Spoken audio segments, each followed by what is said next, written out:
చర్చల సమయంలో అమెరికాకు భారత్ వార్నింగ్. అగ్రరాజ్యం నోటి దురుసుపై అజిత్ దోబాల్ అసహనం. అయితే గతంలో ట్రేడ్ డీల్ కోసం తొందర ఏమీ లేదు, ట్రంప్ పదవీ కాలం ముగిసే వరకు వేచి చూద్దామని ప్రధాని నరేంద్ర మోడీ అభిప్రాయపడ్డట్టు బ్లూంబర్గ్ కథనం వెల్లడించింది. వాణిజ్య ఒప్పందం చర్చలకు సంబంధించి సెప్టెంబర్లో జరిగిన ఒక కీలక సమావేశంలో అమెరికాకు భారత్ గట్టి వార్నింగ్ ఇచ్చినట్లు తాజాగా వెల్లడైంది. ట్రేడ్ డీల్ కోసం తొందర ఏమీ లేదని, అమెరికా అధ్యక్షుడు ట్రంప్ పదవీ కాలం ముగిసే వరకు వేచి చూద్దామని భారత్ తేల్చి చెప్పినట్లు బ్లూంబర్గ్ కథనంలో పేర్కొంది. భారత్ అమెరికా వాణిజ్య ఒప్పందం కుదిరిన వేళ ఈ అంశం ప్రస్తుతం చర్చనీయాంశంగా మారింది.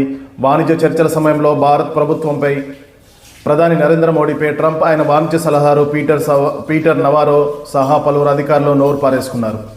ఈ నేపథ్యంలో సెప్టెంబర్లో జాతీయ భద్రతా సలహాదారు అజిత్ దోబాల్, అమెరికా విదేశాంగ మంత్రి మార్క్ రూబియోలు సమావేశమయ్యారు.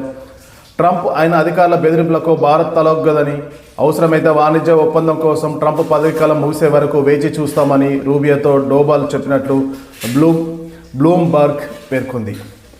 అయితే భారత్పై బహిరంగ విమర్శలు తగ్గిస్తే ఇరు దేశాల సంబంధాలు మళ్లీ గాడిలోకి వస్తాయని దోబాల్ స్పష్టం చేశారు. ఈ సమావేశం గురించి అమెరికా విదేశాంగ ప్రతినిధి మాట్లాడుతూ ప్రైవేట్ చర్చల వివరాలు బయటకు వెల్లడించలేమన్నారు. ఇక భారత్ ఇప్పటి వరకు ఆ భేటీపై ఎలాంటి అధికారిక ప్రకటన చేయలేదు.